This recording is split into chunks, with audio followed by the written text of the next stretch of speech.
In the stillness of night, when the world surrenders to slumber, there lingers a story that has never ceased to echo across the millennia.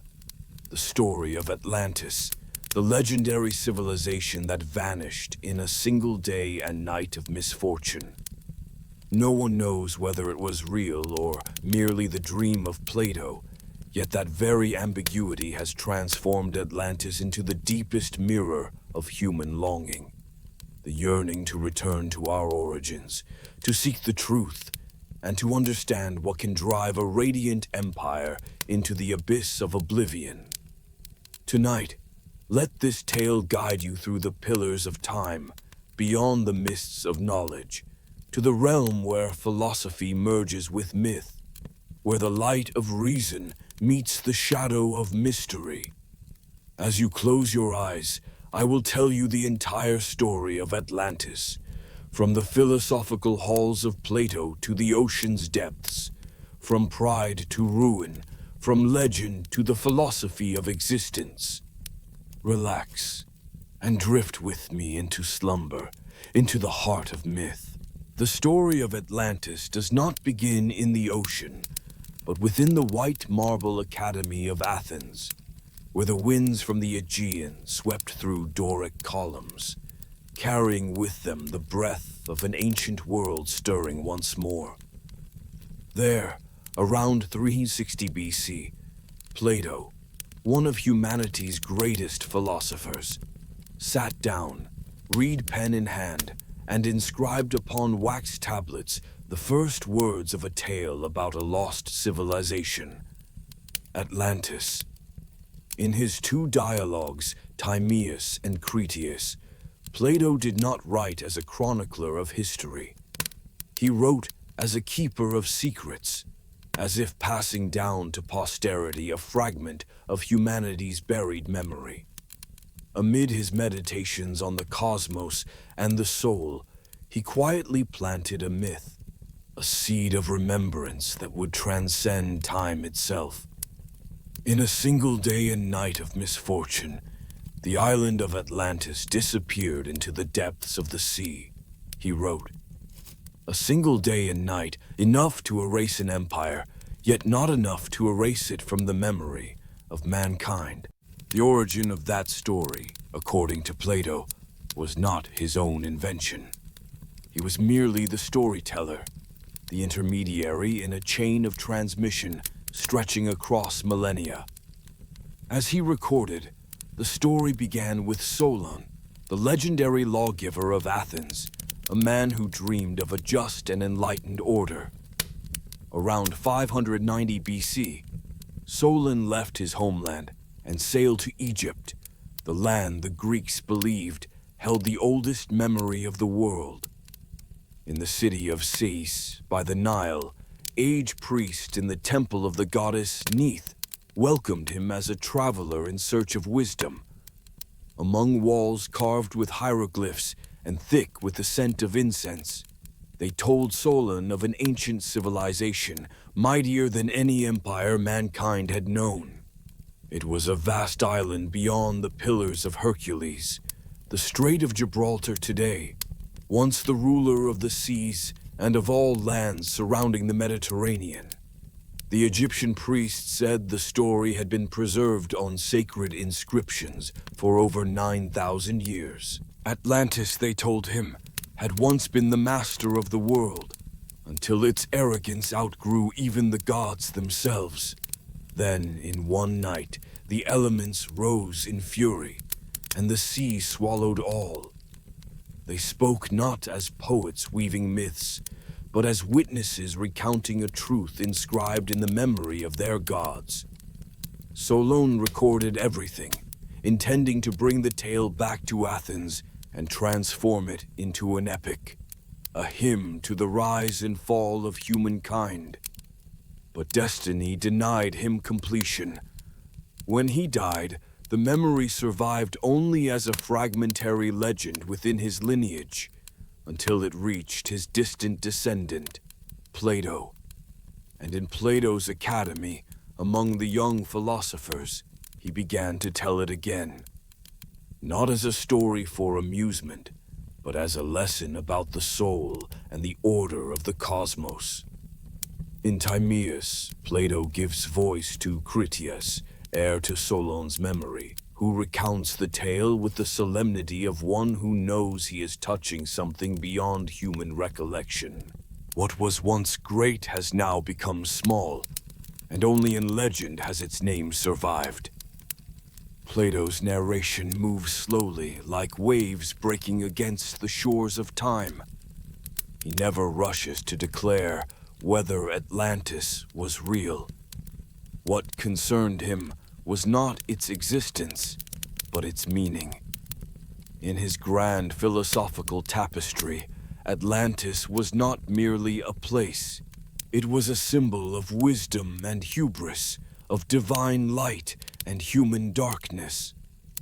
Those who listened to him, perhaps in the golden afternoons of Athens, must have felt something stirring beyond words. For Plato did not speak with the certainty of a historian, but with the reverence of one who had glimpsed an ancient memory. Every line, every image he wrote breathed with the ghost of a vanished world. Gleaming palaces, colossal canals, temples gilded with gold, and at last the thunderous roar of the sea as all was consumed. More than 2,000 years have passed, and humanity still has not ceased searching for that island. Scientists, mystics, archaeologists, all carry the same question in their hearts. Was Atlantis real? But perhaps Plato never wished us to find it. For what he left behind was not a map, but a metaphor for the human soul. Atlantis, as he described it, was the child of Poseidon, god of the sea, yet also a creation of humankind. It bore within it both natures, the divine and the mortal, wisdom and desire, creation and destruction. When humans forgot that balance, when power and pride rose above wisdom, the sea, symbol of nature and the cosmos, reclaimed what was always its own. Through that image, Plato reminded humanity that every civilization lives within a cycle, from enlightenment to decay, from light to shadow. And perhaps, within that shadow, Atlantis still exists, not beneath the ocean, but within the collective unconscious of mankind, as a warning, a whisper from the past. His words, though aged by millennia, still silence us when read aloud. Beneath the classical phrasing lies a question that transcends time. Can wisdom survive the weight of power? That question makes Atlantis not merely the tale of a lost empire, but a mirror for our modern world, where humanity, ever ambitious, builds new Atlantean towers of technology, dominion, and the illusion of immortality. And when night descends, in the hush between two breaths, if you listen closely, perhaps you will still hear the faint echo, rising from the deep, the voice of Plato, the call of Solon, and the breath of a civilization long asleep, yet never truly gone. In a single day and night of misfortune, the island of Atlantis disappeared into the depths of the sea. And from that moment, the legend began. As Plato's voice faded within the marble halls of his academy, the gentle winds of Athens continued to drift through the rows of white stone columns. No one spoke. The air was so thick with awe that even a breath might shatter its sanctity. When Plato finally lifted his gaze, his eyes seemed to pierce through time itself, beyond Athens, beyond Egypt, beyond every boundary of history. His tone deepened, resonant and solemn, and his next words opened a doorway to a world long lost. He spoke of a place beyond the pillars of Hercules, what we now call the Strait of Gibraltar, where once existed a great island, larger than Libya and Asia combined. A land poised between two worlds, belonging both to the sea and to the dominion of humankind. In Crete, Plato wrote, "There was an island situated in front of the straits, which are by you called the Pillars of Hercules, and there was a passage for mariners from it to the other islands, and from the islands to the whole of the opposite continent."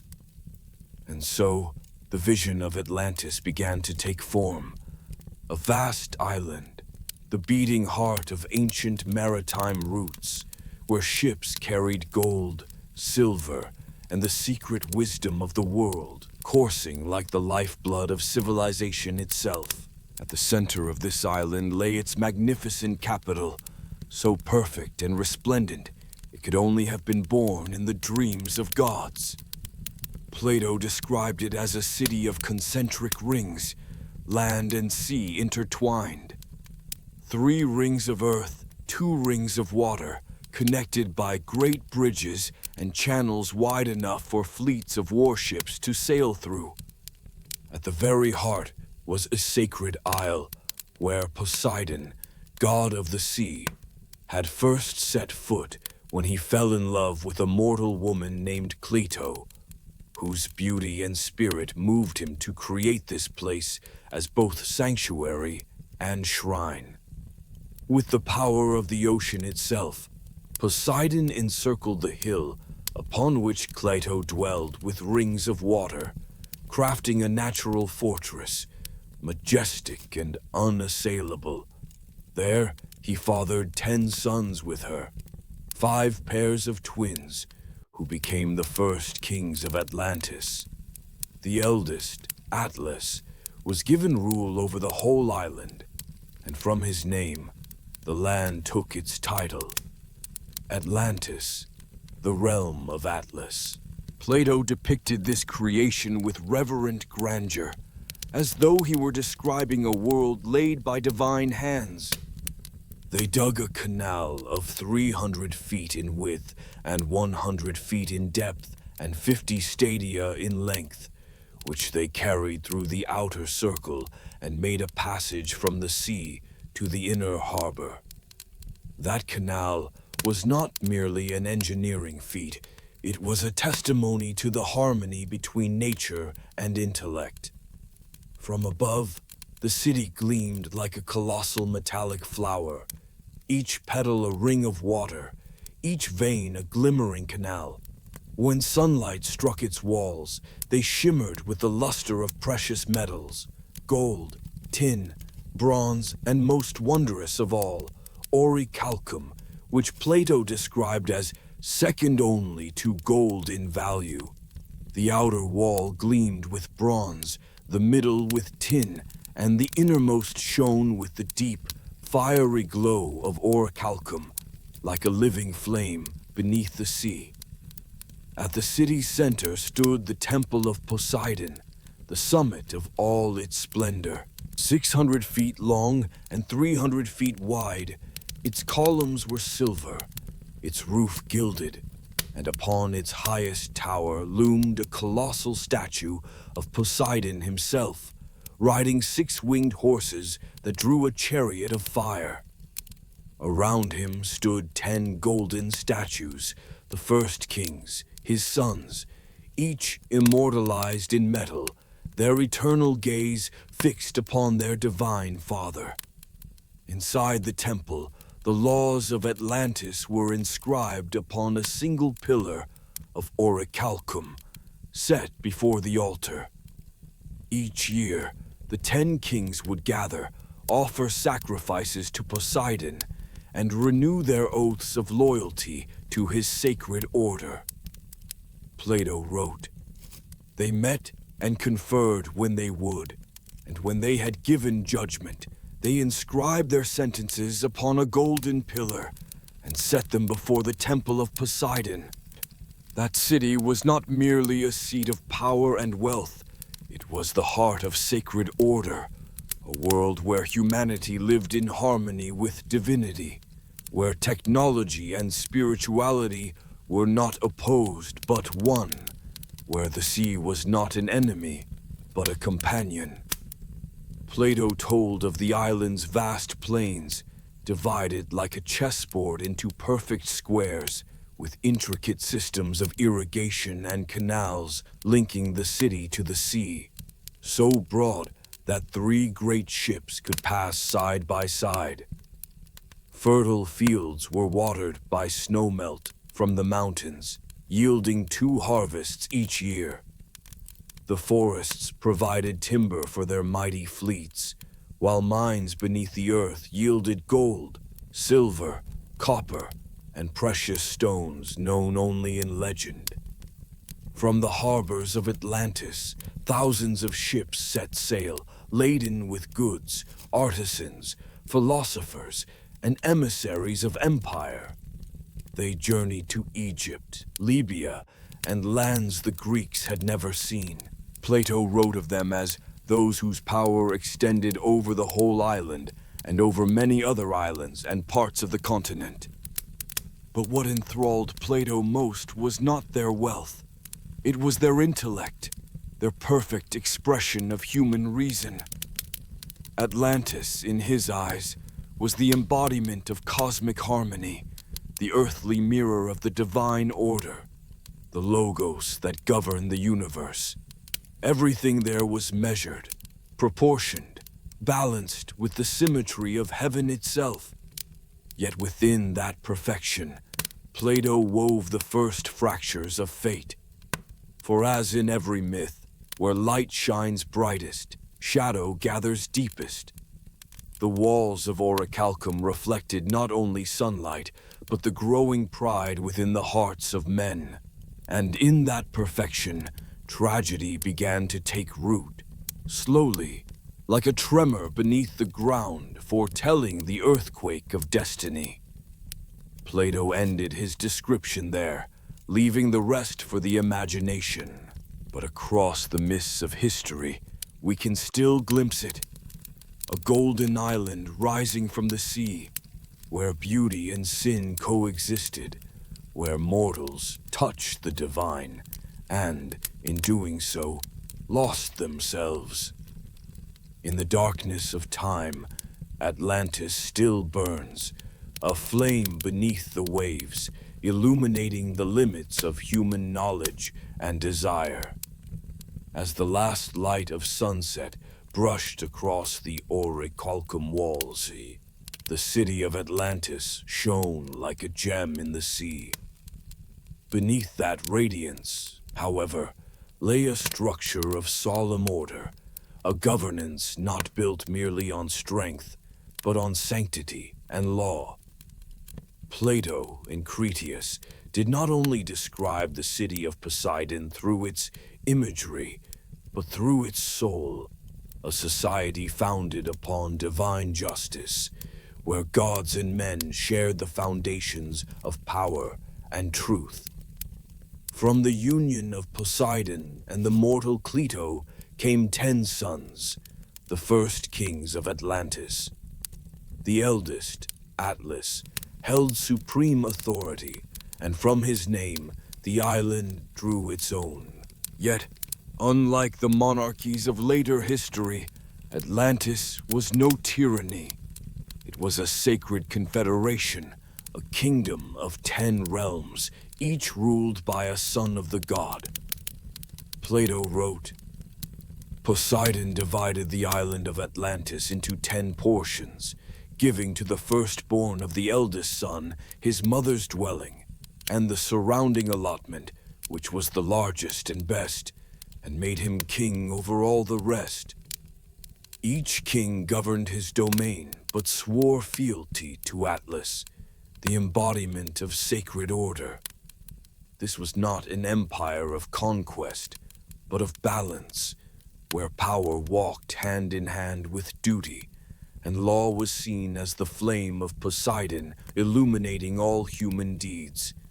Their system was a fusion of federation and monarchy, united yet distinct.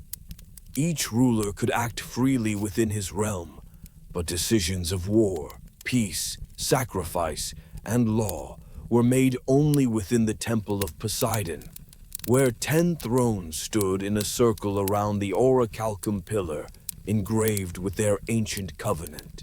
Plato wrote, "They met together and consulted about matters of common interest, and when they had given judgment, they inscribed their sentences upon a golden pillar and set them before the temple of Poseidon." That temple was the political and spiritual heart of Atlantis. In its sacred firelight, 10 kings clad in silver robes and crowned with bronze diadems inlaid with gems renewed their vows to the law of Poseidon, a law immutable, for it was the voice of the god himself. They offered a holy sacrifice, a bull, hunted by their own hands, in a ritual that was both warrior's rite and prayer.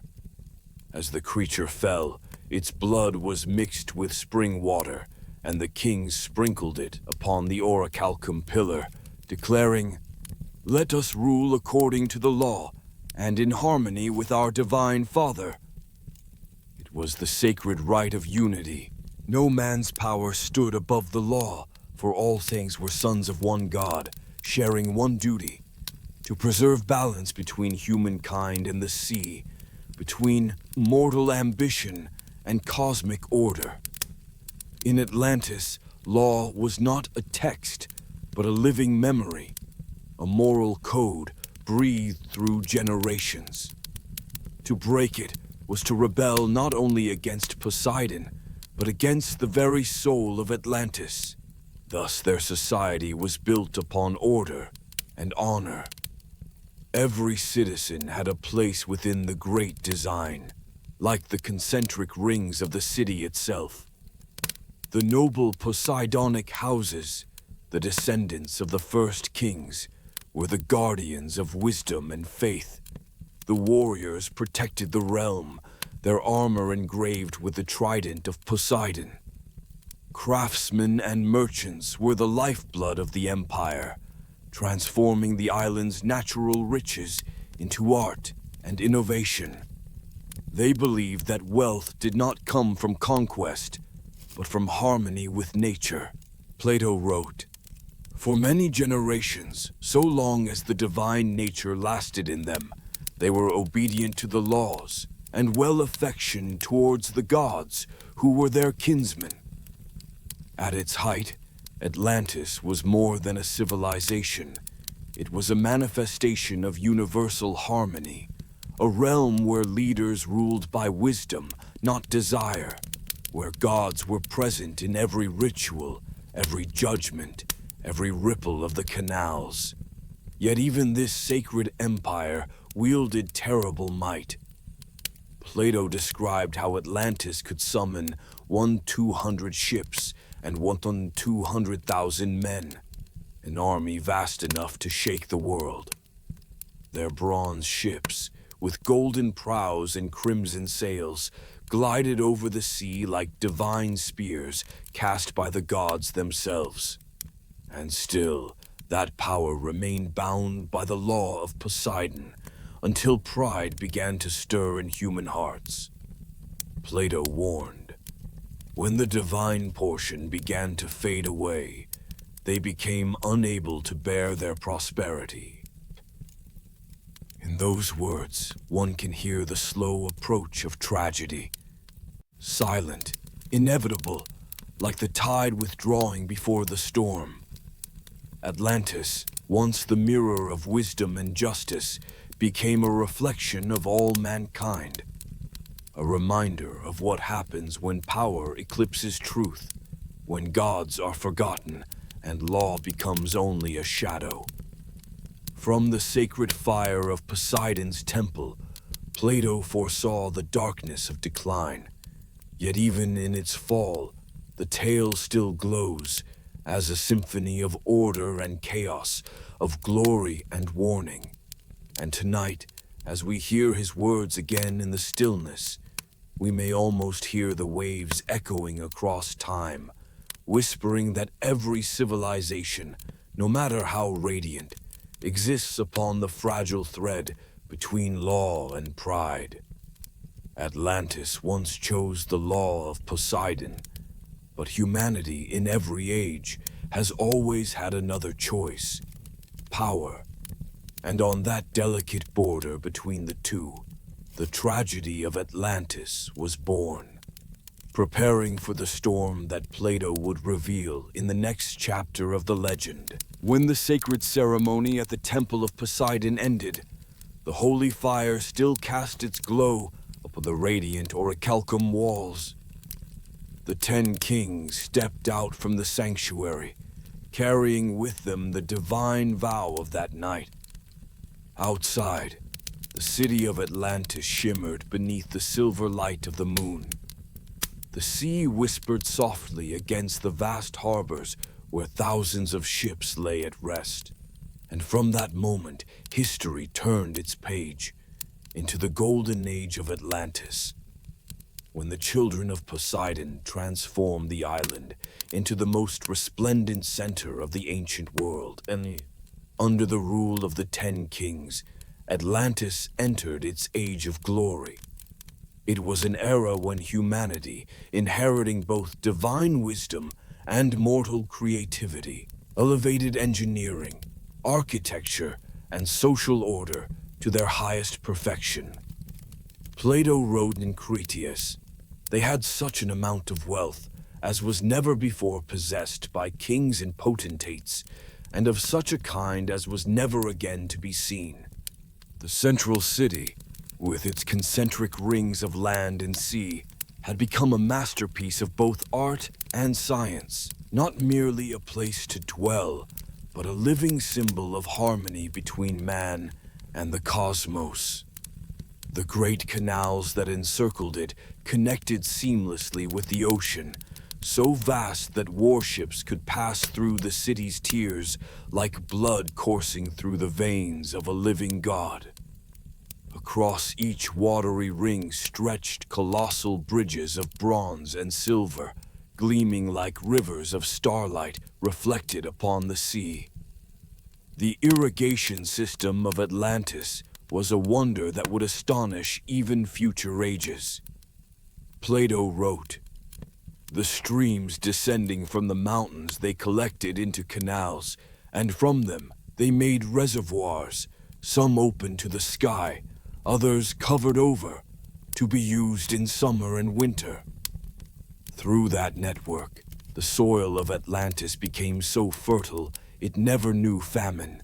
Every year brought 2 harvests, nourished by waters guided from the mountains through vast channels that spanned 1,000 miles across the plains. The fields were divided into perfect squares, geometric patterns that, Plato believed, mirrored the order of the universe. From afar, the plains of Atlantis looked like a massive tapestry woven from threads of gold and emerald, blazing under the sun. Upon the surrounding hills rose countless temples, palaces, and arenas. Walls sheathed in bronze, domes gilded in gold, columns inlaid with silver and precious stones. Each edifice was both a monument to power and a shrine to divine remembrance. At dawn, when sunlight fell upon the Temple of Poseidon, the entire city ignited into a vision of flame, the gold of morning merging with the crimson of orichalcum, casting a radiant halo as if the gods themselves walked once more among mortals.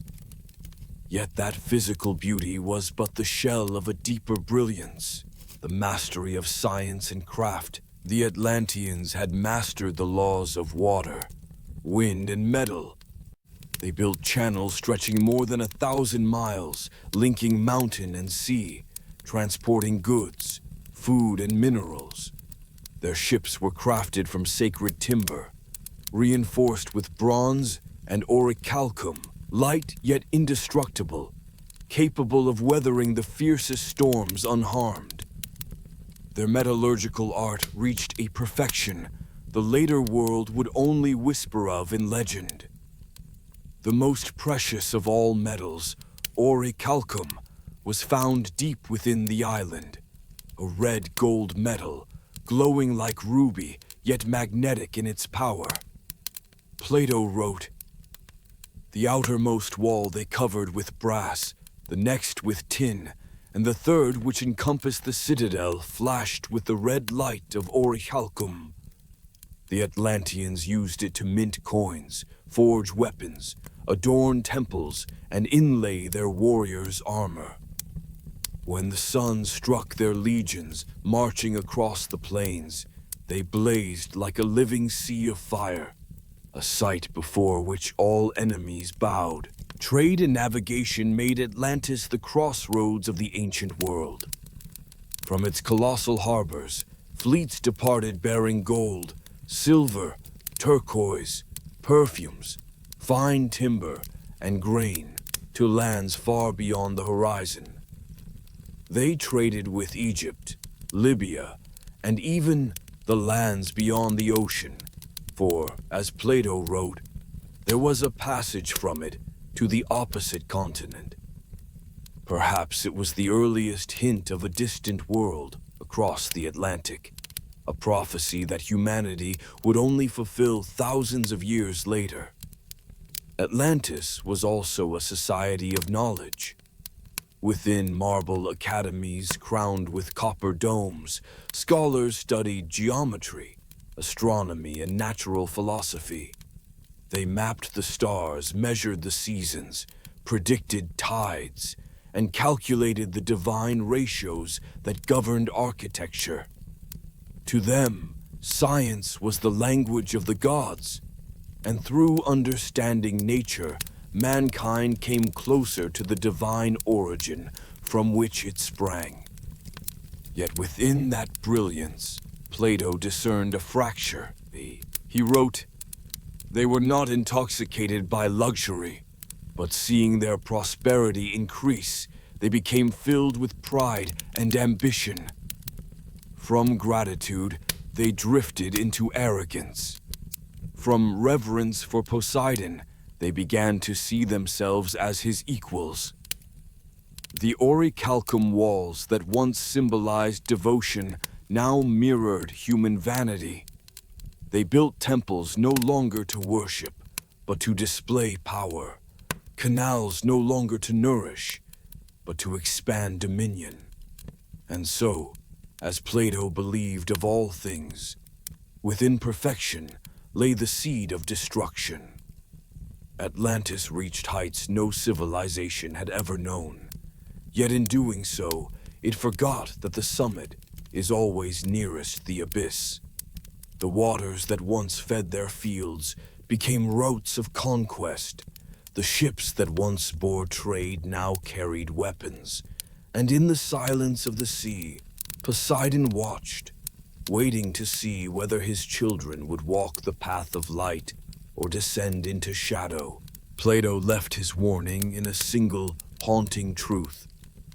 For many generations they obeyed the laws and loved the divine.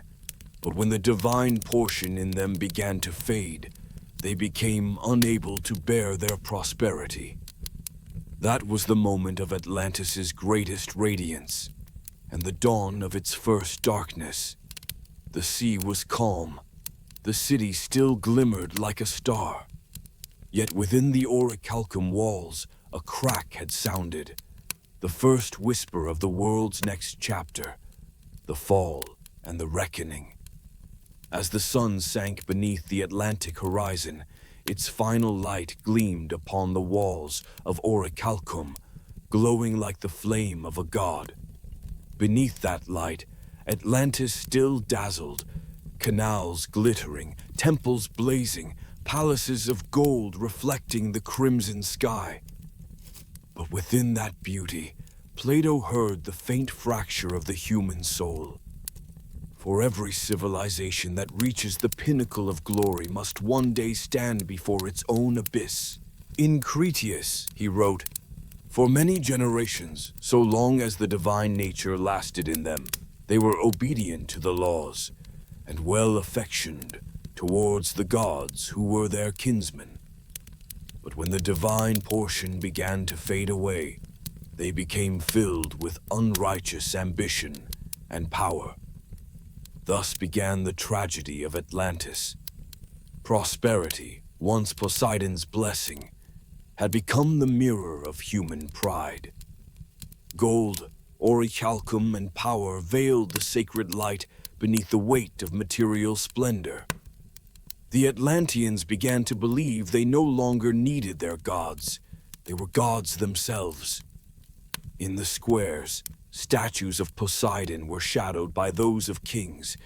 The vows once spoken in reverence were now recited with the arrogance of rulers.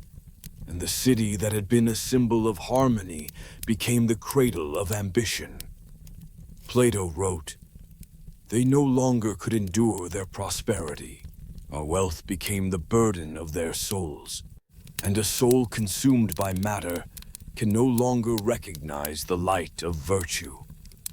The kings, once the divine sons of Poseidon, forgot their sacred origin. The 10 thrones in the temple, once symbols of unity, became 10 volcanoes of power, ready to erupt with the fire of domination. They built fleets, trained armies, and conquered distant lands. Plato wrote, "They subjugated parts of Libya within the pillars of Hercules as far as Egypt, and of Europe as far as Tyrrhenia. Vast armadas bearing the trident of Poseidon sailed forth, not for trade, but for conquest. They carried not offerings, but weapons and the fire of war. The sea, once a mirror of nature, became the battlefield of pride. And then, in the east of the Mediterranean, a humble power rose to resist them. Athens, a small city-state where men lived by reason, by law, and by civic virtue, the very opposite of Atlantis's golden empire. In Crete, Plato's allegory is clear. Athens was the image of the ideal state, the embodiment of wisdom and justice. He wrote, "And when the power of Atlantis had gathered all into one, they endeavored to subdue our country and yours. Then the power of your city shone forth." The war between Atlantis and Athens was not a mere conflict of nations, but a collision of principles. On one side, reason, virtue, restraint. On the other, ambition, pride, desire. The Athenians, though small, stood firm against the storm of empire. They fought not with greed, but with the sacred fire of freedom and justice, the only power Plato believed could withstand corruption. He wrote that the Athenians overcame the invaders and set free those who dwelt within the pillars. Yet their victory would not last, for the vengeance of the gods was approaching. When Poseidon looked down upon the island he had built with his own hands, he saw that his children had forgotten their oath of blood. They no longer acted in harmony with their divine father, but lived by the laws of lust and dominion. And to the gods, such forgetfulness was the gravest sin. One fateful night, as the kings of Atlantis gathered in their temple, Poseidon summoned the divine council. From atop Olympus, Zeus, lord of cosmic order, gazed down upon the corrupted realm and spoke in a voice of thunder. "Behold, how they have become filled with pride and baseness. It is our duty to bring them to order." Plato ended his tale there. He did not describe the judgment, leaving a sacred silence, as though even the storyteller sensed that the boundary between man and God was too fragile for words. But in Timaeus, he wrote only this: "In a single day and night of misfortune, the island of Atlantis disappeared into the depths of the sea." One day, one night, a brief span for the fall of a great civilization. yet long enough for the cosmos to reclaim the balance mankind had broken. As the seas roared, the earth quaked, and the sky burned red. The golden city sank into the foam. Its walls of orichalcum, its gilded palaces, its fertile plains, all vanished beneath the waves as if they had never been. Only the still sea remained, a mirror of divine silence. Yet in the death of Atlantis, Plato saw not destruction, but purification, the cleansing of the human soul. For to him, every civilization is a trial of spirit. When we forget our divine origin, we are buried by our own hands. And like an echo across the ages, Plato left humanity a question that has never been answered. Are we, the heirs of knowledge and reason, walking the same path as Atlantis? Do we, beneath the brilliance of our modern lights, see that the brighter the light, the deeper the shadow? The story ends in the murmur of the waves, not as a conclusion, but as a warning. For though Atlantis has sunk, its reflection endures in every civilization, in ambition, in pride, and in humanity's eternal belief that it can stand equal to the gods. And perhaps that is the truest punishment, when mankind is no longer destroyed by the sea, but by the pride within its own heart. The sea was calm once more. Gentle waves rippled across a glass-like surface, as though no storm had ever passed. Atlantis was gone, erased from the face of the earth, leaving behind an infinite emptiness where the ocean met the sky. And within that silence, the philosopher Plato sat in contemplation, gazing not at the sea, but into the memory of mankind. To him, the fall of Atlantis was not merely the tragedy of a people, but a mirror for the human soul. It was not history, but eternal allegory, a reflection of the endless struggle between morality, power, and destiny. After recounting the destruction of the legendary island, Plato wrote no further word of its search. He mentioned no ships, no ruins, no map, only silence. And it was in that silence that future generations understood. Atlantis was never merely a place. It was an idea.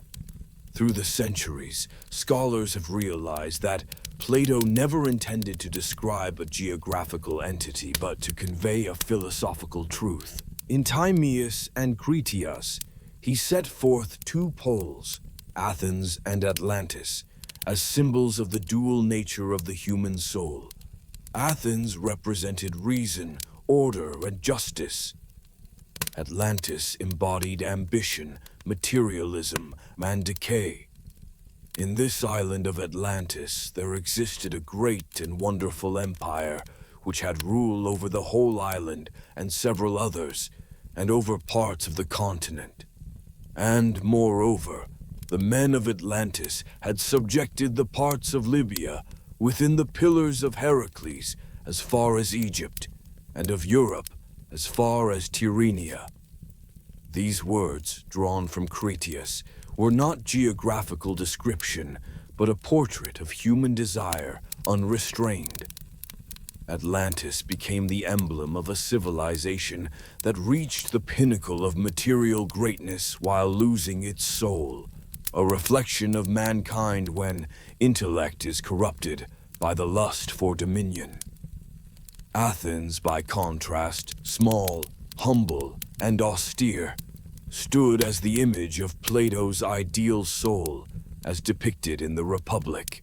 It symbolized the order he called justice in the soul, when every part of man knows its rightful place, reason to lead, spirit to obey, and desire to be governed.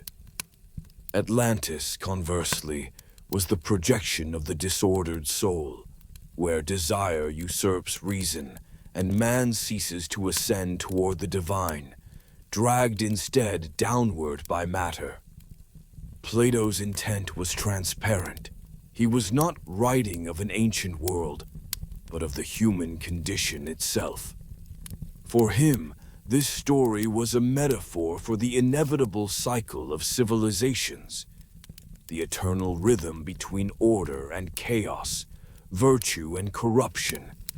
When a society is founded on ideals, it thrives. But when prosperity makes man forget his divine origin, collapse becomes inevitable. Plato believed that every civilization carries within it the seed of its own ruin, not by the hand of nature, but by moral decay. He once wrote in the Republic, "The excess of liberty, whether in states or individuals, seems only to pass into excess of slavery." That is the law Atlantis fulfilled. In Plato's vision, Poseidon was not merely god of the sea, but the divine reason within man, the force of balance, order, and goodness.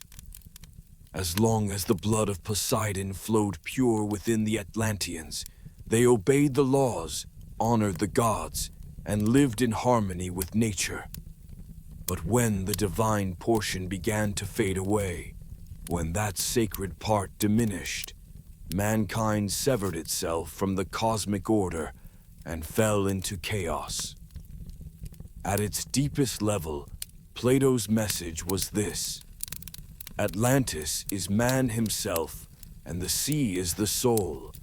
When desire swells like the tide, reason is drowned.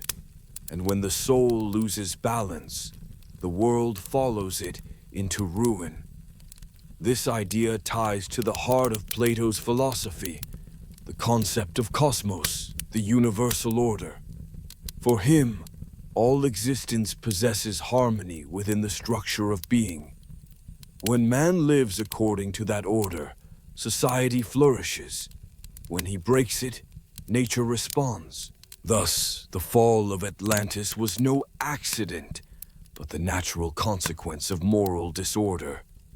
Later thinkers such as Proclus and Plutarch interpreted Atlantis as a cosmic allegory. They saw Athens as representing nous, the pure intellectual soul, and Atlantis as Hyle, the heavy material principle drawn toward desire. The destruction of Atlantis, then, was not a historical catastrophe, but the spiritual cleansing, the restoration of balance between soul and matter, heaven and earth. Yet what makes Plato's philosophy timeless is that he did not end it in despair. Though Atlantis was lost, Athens endured as the symbol of hope. In Cretius, he praised the ancient Athenians who lived in moderation and righteousness, desiring neither more nor less than what was necessary. Athens stood as proof that mankind could live according to divine order, that justice and restraint could coexist with freedom, even in a world driven by ambition. From that perspective, Plato's story was not about destruction, but awakening. For the soul to be reborn, it must first descend into ruin. Atlantis perished, yet through its fall, humanity learned the boundaries of its power, that none may rise above the cosmic law without paying the price. Plato let his character Cretius declare, "The gods of the gods, who are lords of law, saw that the race of men had become vile, and they desired to correct them by punishment, that they might be restrained within due measure." Those words reveal Plato's profound conviction that every tempest of nature is a moral lesson, an act of the cosmos restoring moderation. Thus, when Plato looked upon the tranquil sea where Atlantis once had been, he did not see loss. He saw balance restored. Atlantis was not dead. It had returned to the sea, the womb of creation itself. Even now, over 2 millennia later, mankind continues to search for Atlantis, on maps, beneath the oceans, in shards of forgotten cities. Yet perhaps, as Plato hinted, Atlantis has never lain beneath the waves, but within the human heart, where the battle between reason and desire rages unending. That is why the legend endures, not because it tells of a lost civilization, but because it tells of us, creatures bound in the eternal cycle of prosperity and decay, of light and shadow, of ideal and arrogance. For as Plato wrote in the Laws, he who forgets the divine and exalts himself, thinking he is sufficient unto himself, falls away from the law of measure and thus perishes. Perhaps that is the final lesson of Atlantis. A civilization is never destroyed by the sea, only when mankind forgets the divinity within. When Plato closed Critias, the story broke off mid-sentence, as though he deliberately left a pause, an empty space for posterity to reflect. Atlantis had sunk, Athens still shone, and the philosopher withdrew from the page, leaving his tale to drift forever between reality and allegory. Yet that silence became an abyss of inquiry, into which generations of thinkers, scholars, and seekers of truth would peer, trying to discern whether Atlantis was real or a dream of philosophy woven by Plato's imagination. After Plato's death, the story of Atlantis spread through the philosophical schools of Greece, igniting a wave of debate. None could remain indifferent to a myth so majestic, so terrifying, too vivid to be fiction, too abstract to be fact. Among his contemporaries, Aristotle, Plato's brightest pupil and heir to Greek rationalism, was the first to challenge his master. Realistic and empirical, Aristotle could not believe in submerged worlds or divine catastrophes as literal events.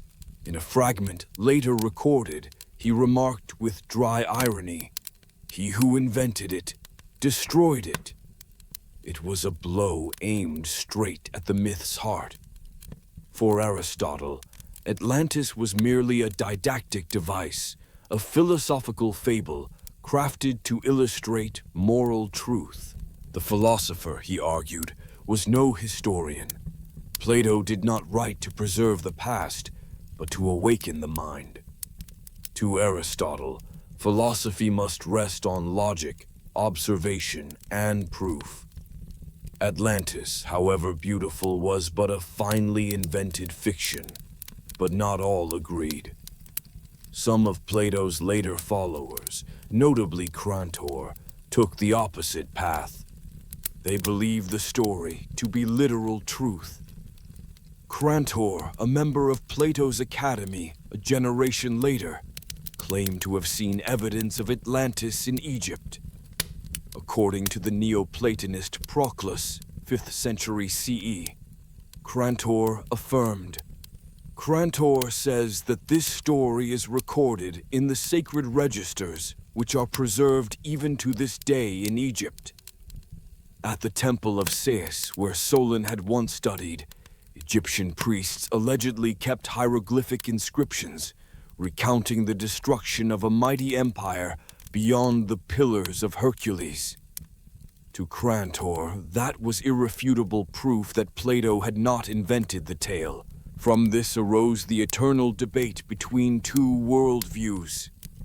The world of Aristotle, ruled by reason, evidence ye and observation, the world of Plato and Crantor, where knowledge is tied to the soul, symbol, and eternal truth. Greek philosophers divided into two camps. One saw Plato as a philosopher-poet, using myth as a vessel for ethics. They cited his own words from Timaeus. This tale is not new, but it is true. But the truth Plato spoke of, they argued, was spiritual, not physical, a truth that transcends the senses. The other camp, particularly followers of the Pythagorean and Neoplatonic schools, believed all myths were portals to higher reality. To them, Plato did not invent Atlantis. He remembered it, drawing from the collective memory of mankind, preserved through myth, ritual, and ancient knowledge. Proclus himself defended Plato with reverence, writing, "The story of Atlantis is not fiction, but a sacred tradition of the ancients, which Plato transmitted to us with divine intent." To him, Atlantis was not legend, but holy memory, a metaphor for the fall of spirit, not a geological disaster. By the late era of Greek thought, Neoplatonists came to see Athens and Atlantis as dual aspects of the cosmic soul. Athens, the pure nous, intellect; Atlantis, the material hyle, matter. The destruction of Atlantis was thus purification, the universe rebalancing itself. Even among skeptics, Atlantis continued to haunt the Greek imagination. Writers such as Strabo, Posidonius, and Marcellus of the 1st century BCE sought a middle path. Perhaps, they said, Plato had not wholly invented the story, but mythologized a real catastrophe, a great flood, or the fall of an Aegean civilization. Strabo wrote in his Geography, "It is better to regard the story of Atlantis as a philosophical myth, in which history and imagination are mingled." Thus he concluded, not denial, not belief, but balance. Atlantis was both philosophy and memory. The debate endured through the ages, for it touched something deeper than history. It touched the essence of human thought. For when men ask, "Was Atlantis real?" they are not asking of an island, but of the boundary between knowledge and faith, between science and myth, between human intellect and the memory of the cosmos. For Aristotle, truth is found through observation. For Plato, truth resides within the soul, beyond the senses. And so Atlantis became the symbol of philosophy itself, the eternal quest for the nature of reality, where every answer opens another abyss of wonder. Even if Aristotle said, "He who invented it destroyed it," the myth could never die. For when reason falters, imagination endures, and Atlantis, like a flame in the night, continues to burn, illuminating and defying the mind in equal measure. Thus, from the dialogue between master and disciple, between Plato and Aristotle, Atlantis transcended philosophy to become an immortal emblem, a symbol of the belief that myth and knowledge are not enemies, but two paths toward one truth. And in the stillness of time, the question still echoes like waves from the deep. Perhaps Atlantis never sank at all.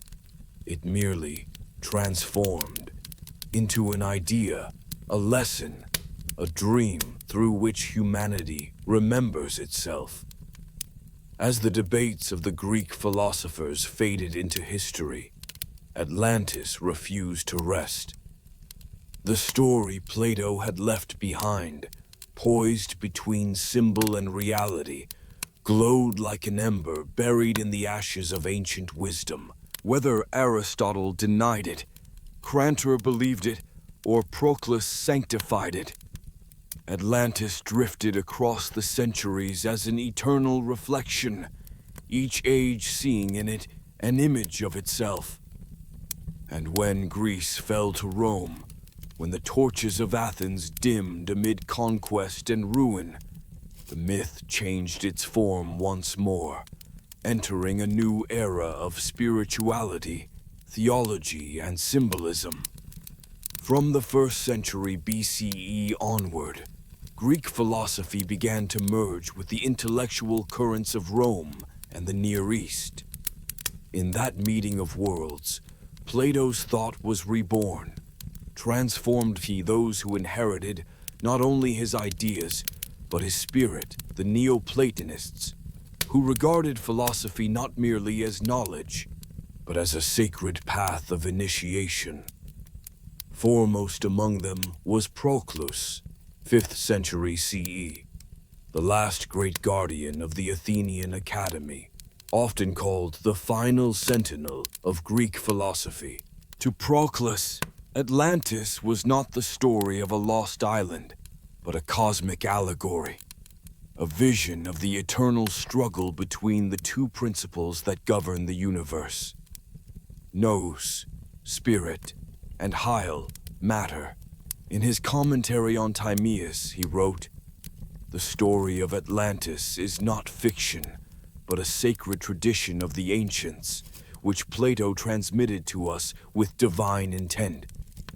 For Proclus, Plato was not a storyteller, but a philosophical prophet, depicting the war between two worlds. Athens, the symbol of pure reason and harmony, and Atlantis, the symbol of chaos, desire, and material corruption. He saw in Atlantis the cycle of the cosmic soul, when the soul turns away from the divine source and descends into matter. Atlantis rises, and when it is consumed by its own corruption, it falls. Its death, therefore, is not punishment, but ritual renewal, through which the universe restores its sacred order. This vision spread through the twilight of the Roman Empire. Neoplatonist thinkers, Plotinus, Porphyry, Iamblichus, all embraced Plato's tale as a spiritual map of the cosmos. Plotinus wrote in the Enneads, "We are not separated from the divine except by turning away from it." These words captured perfectly the fate of Atlantis. When humanity turns from the divine, it loses its own paradise. Thus, in late antiquity, Atlantis transcended mythology to become a religious, philosophical symbol, a parable of the soul's fall and its return to light. But when Rome collapsed and the darkness of the Middle Ages descended upon Europe, the myth entered a new world, one ruled not by philosophy, but by faith. As Christianity spread across the Roman Empire, Greek thought came to be seen as heresy. Yet Plato survived, for the Church Fathers glimpsed in him a reflection of divine truth, an incomplete light awaiting fulfillment through revelation. And so, Atlantis entered Christian theology, reinterpreted, recast, and woven into the new fabric of faith. Early Christian scholars like Clement of Alexandria, 2nd century, and Origen, 3rd century, regarded the tale of Atlantis as an allegory of sin and divine judgment. To them, the island was not real, but moral, a world steeped in hubris, like humanity before the flood. When men's pride reached heaven itself, God sent the waters to wash the earth clean. Clement wrote in Stromata, "All wisdom of the Greeks was but a fragment of the truth, which the word of God has since made whole." Plato, he said, had glimpsed but a fraction of divine truth. His Atlantis was only a shadow of revelation. By the 4th century, Augustine of Hippo, one of Christianity's greatest minds, gave the story a deeper moral shape. In the City of God, he wrote, "The earthly city shall perish, but the city of God remains forever." In Augustine's eyes, Atlantis was the city of man, the earthly shadow opposed to the eternal city of God. If Athens symbolized the soul striving toward justice and faith, Atlantis represented the flesh, lust, power, and the fall of pride. Its destruction was not accident, but divine correction, a warning that all human glory is fleeting when severed from the Creator. Under the pens of the Church Fathers, Plato's myth became a fully Christian allegory. The ocean that devoured Atlantis was the hand of God, harsh yet merciful, destroying sin to make way for redemption. Many monks even likened Atlantis to Babel, the tower of arrogance where mankind tried to reach heaven and was scattered for its pride. Yet within the monasteries, amid the dense shadow of faith, a few quiet lights kept the flame of ancient wisdom alive. Manuscripts of Timaeus and Cretius were copied by hand, hidden in the libraries of Byzantine and Egyptian monasteries. Faded and fragile, those words still carried Plato's eternal whisper, that knowledge and divinity were never enemies, but mirrors of the same light. Thus, when the Middle Ages waned, and Europe stood on the threshold of the Renaissance, Atlantis remained, a seed of memory waiting for the sun. And the light came, burning from the torch of the Renaissance.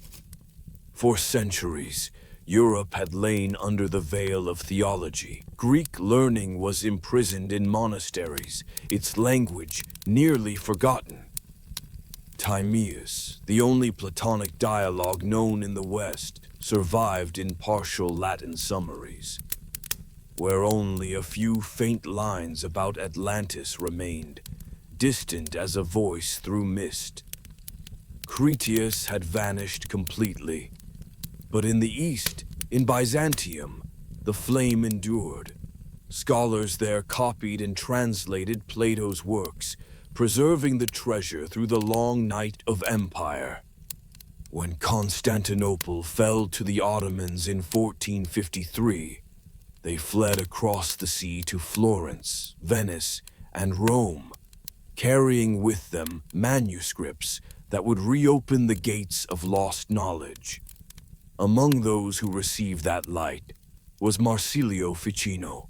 Born in 1433 in Florence, Ficino was priest, humanist, and philosopher, protected by the great Medici family. Commissioned by Cosimo de' Medici to translate all of Plato's works into Latin, Ficino took up the task not merely as scholarship, but as a spiritual mission to return divine wisdom to humanity.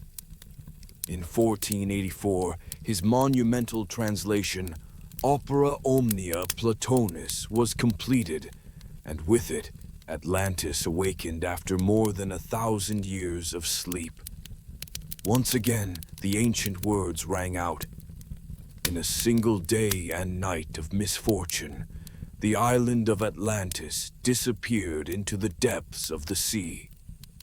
And once again, the world trembled, awed, enchanted, haunted by a tale that was both luminous and mournful, at once myth and revelation. In the age of the Renaissance, as Europe broke its chains of dogma and reached again for the light, the story of Atlantis became the perfect metaphor. People saw in it their own reflection, a continent rising from the darkness of ignorance, reclaiming the sun of reason. If the Middle Ages were the night when Atlantis sank, the Renaissance was the dawn when it rose again, shimmering upon the waters of rediscovered knowledge. The scholars of the age adored Plato, revering him as the prophet of ancient truth. Ficino called his philosophy the divine wisdom that precedes Christianity. In that atmosphere, Atlantis ceased to be religious allegory and became the symbol of lost knowledge, a vanished civilization of light that humanity must seek anew. At the same time, the age of discovery unfurled its sails. Across the 15th and 16th centuries, explorers from Spain, Portugal, and Italy embarked westward into the vast Atlantic, the Oceanus Atlanticos of the Greeks. When Columbus reached the New World in 1492, many believed he had found the remnants of Atlantis itself. Renaissance thinkers like Giovanni Pico della Mirandola and Giordano Bruno saw in this no coincidence. The discovery of America, they claimed, was divine confirmation of Plato's vision. Beyond the pillars of Hercules, there lies a great land. An ancient memory had risen from the sea, prophecy fulfilled after 2,000 years. In the academies of Florence, Naples, and Paris, scholars revisited Atlantis through the lens of humanism. They no longer asked, "Where is Atlantis?" but "What does Atlantis mean?" Was it a warning of cyclical rise and fall, or a reminder that mankind, in mastering the world, might yet destroy it? Ficino wrote in Theologia Platonica, "The world is the image of God's reason, and bull. The image of that world must preserve harmony, or else fall into chaos." These words captured the spirit of Atlantis perfectly. When man breaks harmony between soul and cosmos, the sea, the eternal symbol of chaos, will reclaim him. Indeed, the Renaissance saw Atlantis with two faces. To artists, poets, and dreamers, it was the lost paradise, a civilization of beauty, art, and sacred unity.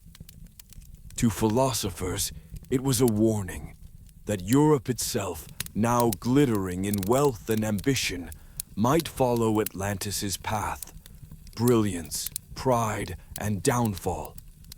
From the libraries of Florence to the harbors of Lisbon, the legend of Atlantis flowed through the soul of the age, urging men to look outward across the ocean, yet also inward, into the ocean of the self. By the close of the 15th century, Plato's words had become a beacon for both science and art. Geographers drew maps shaped by Timaeus. Philosophers saw in Atlantis the symbol of forgotten wisdom. Poets turned it into a lost Eden, a dream forever calling to mankind. And so, after more than a millennium, buried beneath the dust of theology and war, Atlantis was reborn, not by miracle, but by knowledge itself. The Renaissance was not only the age of art, music, and science. It was the age of myth reborn, when humanity rediscovered the divine mirror of its own soul. And at its center glowed Plato's question, as timeless as the tides. Can wisdom survive the weight of power?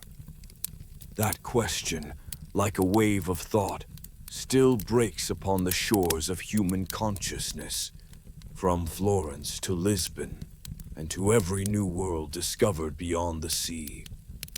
For perhaps, in the depths of every voyage, every search for knowledge, mankind has always been seeking Atlantis. As the radiant light of the Renaissance spread across Europe, Plato's words were once again read, debated, and exalted, his name invoked not merely as a philosopher, but as a prophet of ancient wisdom. Yet with that reverence came transformation. The myth of Atlantis stepped out from the realm of mysticism into a new world, the world of reason, science, and doubt. From the imaginary maps of navigators to the first laboratories of the 17th century, Atlantis ceased to be only a tale of virtue and decay. It became a question of modern knowledge. Could such a legend be proven by reason? Thus, as the Renaissance closed and the Age of Enlightenment dawned, a new current of thought rose, an era where belief and skepticism collided. The 17th and 18th centuries were the age of reason and science, of men who believed that nothing lay beyond the grasp of the human intellect.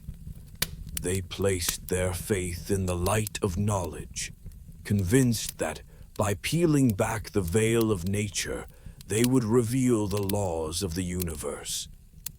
Yet even as science triumphed, the old myth, born of philosophy and symbol, refused to die.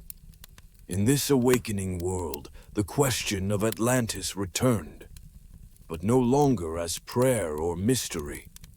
It was now placed upon the table of reason. Among the first to attempt a scientific proof of Atlantis was Olof Rudbeck, a 17th century Swedish scholar, linguist, historian, and physician. In his vast 4-volume Atlantica, 1679 to 1702, Rudbeck proposed a bold hypothesis. Sweden was Atlantis.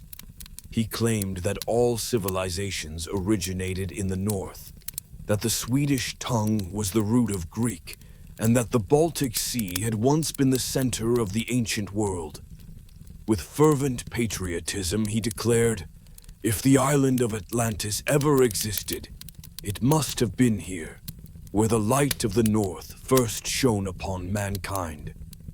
Rudbeck sought not only to rediscover Atlantis, but to place his homeland at the heart of human history. In an age when European nations were forging their identities and empires, Atlantis became a mirror of national pride, each people finding in it a reflection of themselves. The Spaniards saw it in Andalusia. The Irish pointed westward into the Atlantic. The Greeks imagined it beyond Crete. Rudbeck, proud son of the North, envisioned an Atlantis of ice, snow, and reason. Yet a skepticism spread with the rise of modern science. Thinkers after Rudbeck grew less willing to accept patriotic fantasies. The 18th century, the age of Voltaire, Buffon, Diderot, and Montesquieu, was an era of light in which everything was to be proven, not believed. For these philosophers, Atlantis was no longer a question of where, but of why. Voltaire, with his biting irony, wrote, "If Plato's Atlantis did exist, it was surely made for philosophers to argue about, not for sailors to find." To him, Atlantis was a moral allegory, a philosophical fable crafted by Plato to expose human arrogance and praise the rational virtue of Athens. It was not a lost continent, but a mirror of conscience, a lesson on the limits of power. Other Enlightenment thinkers shared his view. Buffon, in his Histoire naturelle, dismissed entirely the geographic possibility of Atlantis. There was, he said, no geological evidence of a vanished continent. Myths like Plato's, he argued, were relics of the pre-scientific mind, born from the human urge to cloak nature's mysteries in divine drama. Natural philosophy was now replacing myth with the laws of Earth itself. Geologists such as James Hutton and later Charles Lyell demonstrated that the planet's surface changed slowly across millions of years, not in divine cataclysms, but through gradual natural processes. They declared that the ocean could not have swallowed a continent in a single day and night of misfortune. In their eyes, the world was no longer the stage of gods, but a vast mechanism ruled by immutable law. And so, Atlantis was expelled from the map of science, but found deeper refuge in the map of the human soul. For though naturalists denied it, people still felt an unspoken nostalgia for a lost paradise. Even the Enlightenment, radiant with intellect, could not extinguish the yearning that Plato had awakened, the longing to reclaim humanity's forgotten wholeness. In the salons of Paris, amid debates on liberty, reason, and virtue, the name of Plato still echoed. Atlantis became a metaphor for political humanity, for societies built upon ideals yet doomed by pride. Philosophers saw in Plato's tale the rhythm of history itself, progress and decay, enlightenment and fall. Every civilization, however brilliant, carried within it the seed of its own destruction. Yet even dissected beneath the lamp of reason, Atlantis did not vanish. It merely changed form from an island of myth into a symbol of the limits of knowledge. In the world of Newton and Descartes, where all could be measured and weighed, Atlantis lingered at the frontier between perception and imagination, whispering the timeless question. Are there truths beyond logic, memories the soul still carries from before history began? For even in the age of science, myth did not die. It only hid in the shadow of reason. And perhaps, though they denied Atlantis, the thinkers of the Enlightenment were searching for the same thing Plato had sought, a civilization of wisdom, where knowledge and virtue were one.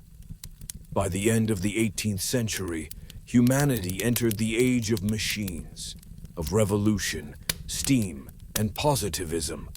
But amid the roar of engines and the geometry of maps, the name Atlantis still murmured, not as a place, but as a memory, a symbol of reason's own boundary.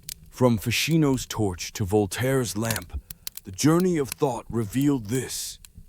However far knowledge may advance, mankind forever looks back toward the sea, toward that sunken island that carried away the unanswered question of who we truly are. And in every era, when reason believes itself triumphant, the myth returns, like an echo from the ocean floor, reminding us that some truths cannot be measured, only felt. When the age of enlightenment closed, humanity entered a new epoch, the age of machines, of steam, of unshakable faith in science. Man conquered nature, charted the heavens, and decoded the laws of earth, water, and sky. But in that very moment of triumph, another emptiness opened, the emptiness of the soul. The questions Plato once posed, of origins, of spirit, of the collapse of virtue, could not be answered by physical equations or mathematical proofs.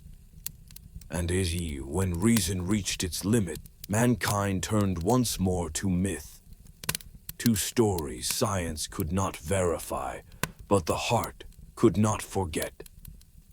In the 19th century, Atlantis rose again, not in the libraries of philosophy, but in the hearts of a world searching for meaning amid the storm of modernity.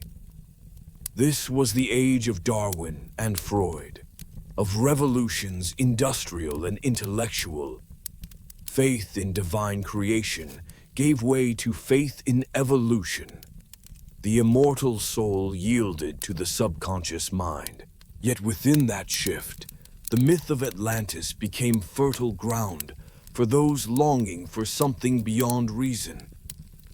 In 1882, an American politician and writer named Ignatius Donnelly published Atlantis, the Antediluvian World. The book struck the 19th century like lightning.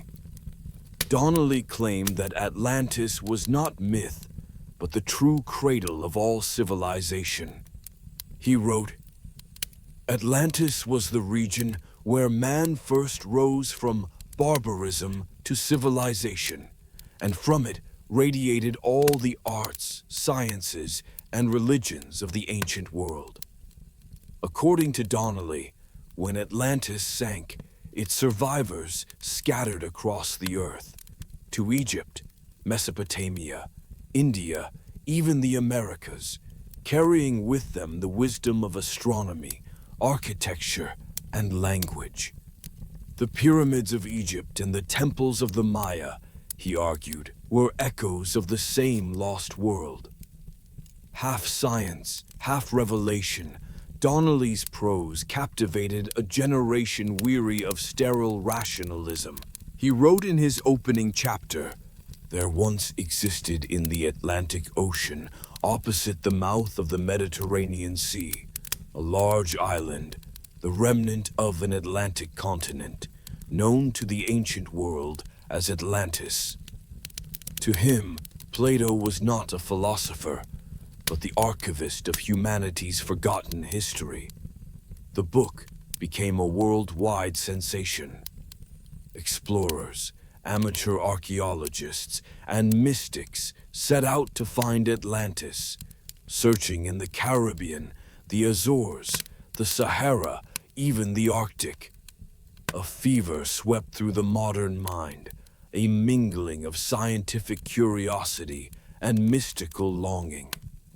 From that fever, Atlantis took on a new form, not a geographic island, but a spiritual archetype.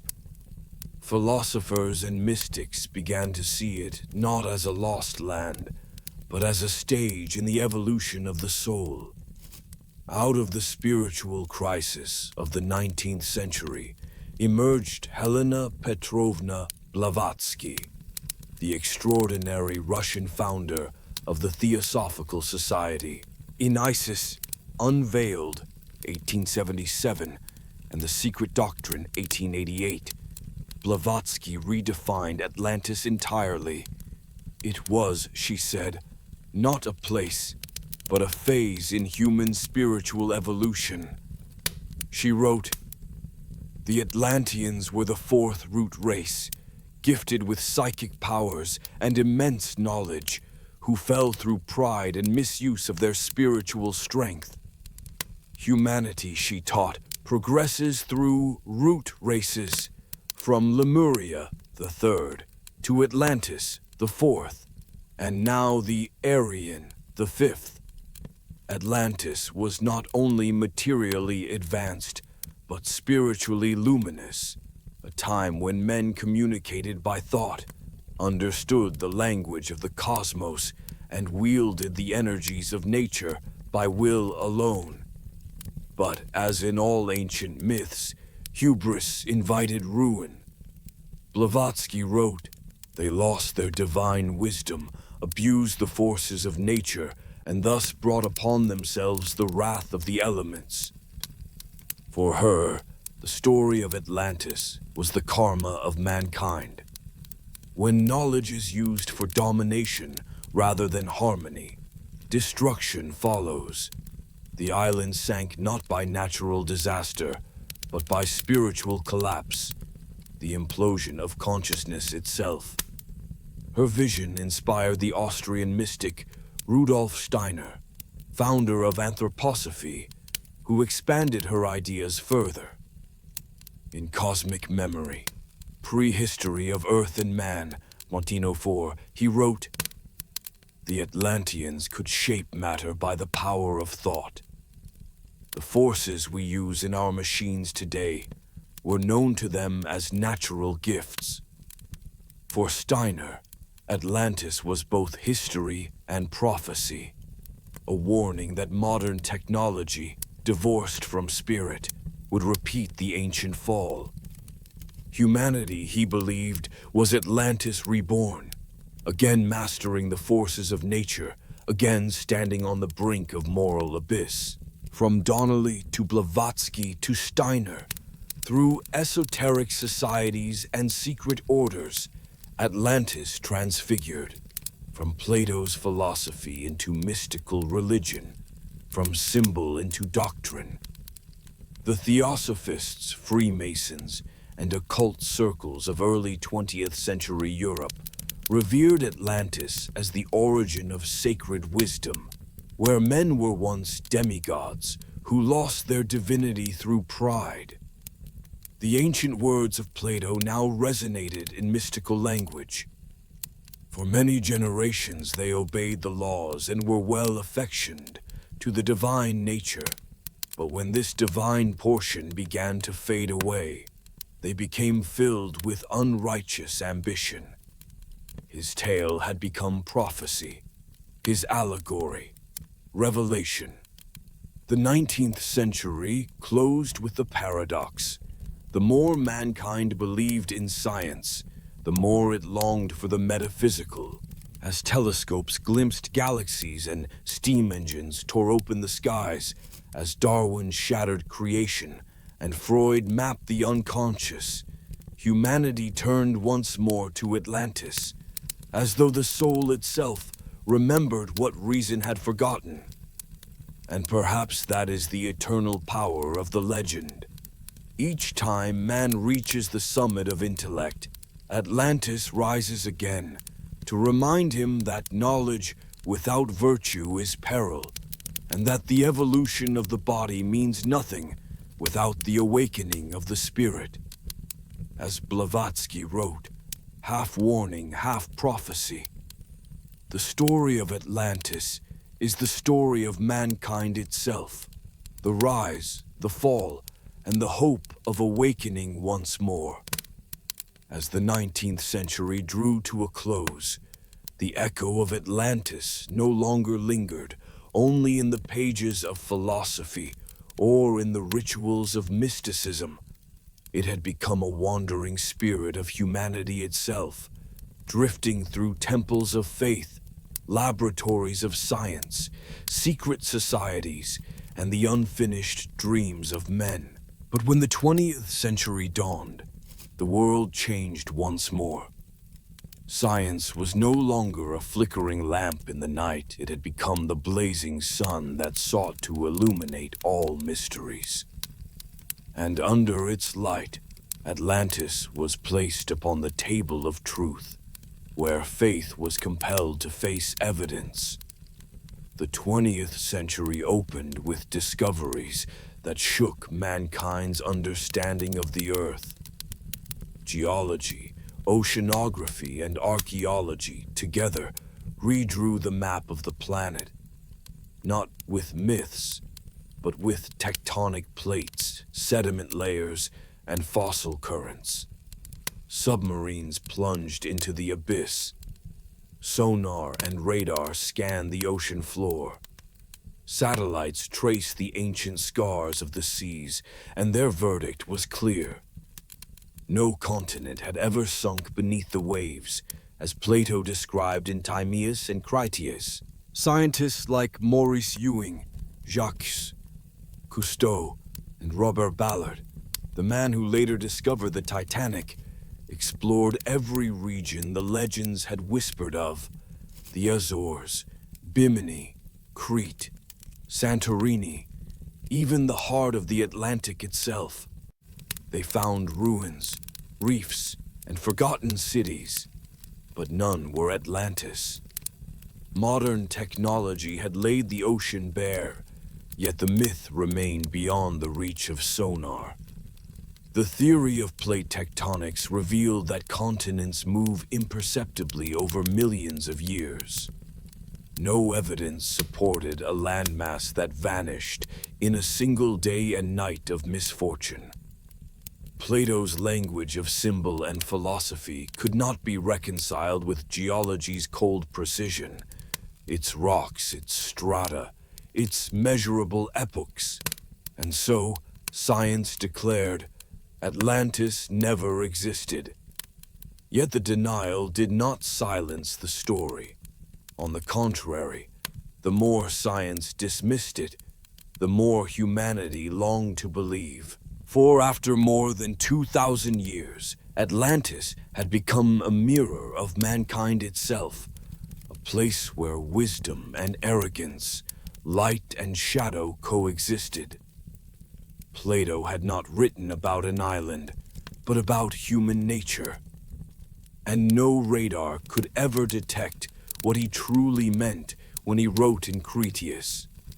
They were of a noble nature, and had great and marvelous power. But when the divine portion began to fade away, they became filled with unrighteous ambition. Science could deny the island, but not its meaning. Just as archaeology has never found the Garden of Eden, yet humanity still yearns for a lost paradise where the soul once lived in harmony with the divine order. Throughout the 20th century, new theories multiplied.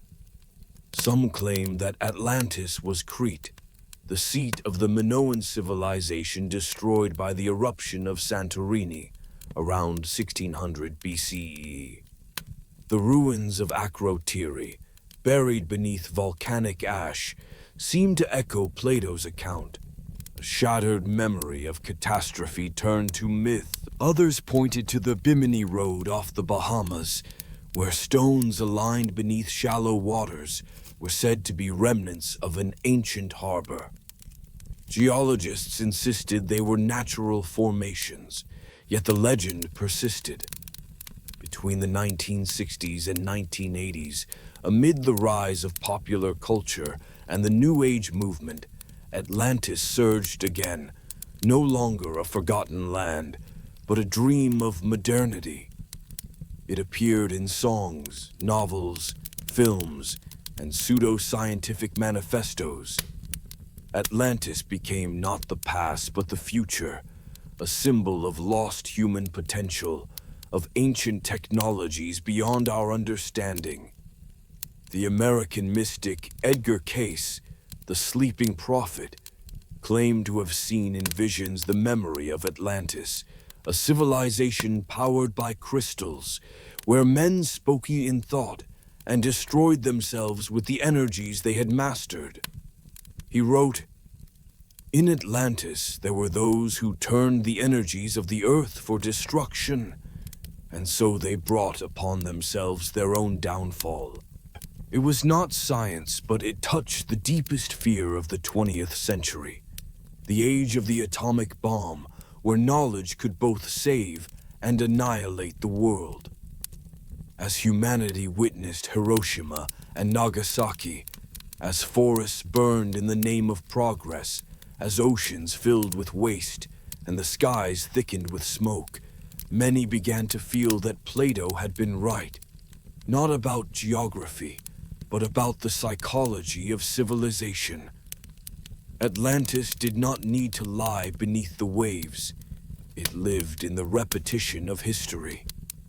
Every empire, upon reaching its zenith, begins to weave the pattern of its fall. From Babylon to Rome to the modern world, the warning from Timaeus still resounded. There have been and will be many destructions of mankind arising out of many causes. Even in the 21st century, with supercomputers and telescopes reaching the edge of the cosmos, humanity continues to dig for Atlantis, both in the seabed and within the soul. Modern thinkers such as Joseph Campbell and Carl Jung saw in the legend a collective archetype, a symbol of loss and rebirth within the human psyche. Jung wrote that Atlantis was the myth of man's inner world, the fall from unity into fragmentation, a civilization not drowned in water, but in the unconscious depths of its own being. Today, under the light of modern knowledge, we understand that Plato was not a historian, but a prophet of the human spirit. His tale was never meant to record the past, but to foretell the eternal struggle between virtue and power, between spirit and matter, between the divine and the human. Thus, when we gaze upon the dark sea, stretching endless beneath the stars, we still hear his whisper from Crete. There were great deluges, and of all the human race, only a small part was left, and from them came a new beginning. Those words are not mere memory. They are prophecy for every age. Now, more than 2 millennia later, Atlantis still lives, not upon maps, but within the consciousness of mankind. It is the mirror in which we see our greatness and our ruin, our brilliance and our blindness. Perhaps what Plato truly meant was never Atlantis is lost, but we are losing ourselves. And so the myth endures, not as geography, but as the philosophical scripture of the human soul, reminding us that after every fall, mankind looks once more toward the sea, seeking the reflection of the paradise it has forgotten. And when night descends and the sound of waves fills the air, the storyteller's voice returns, soft, ancient, eternal. Atlantis was never just a place, it was a mirror, and as long as humanity still seeks the light, its reflection will never fade.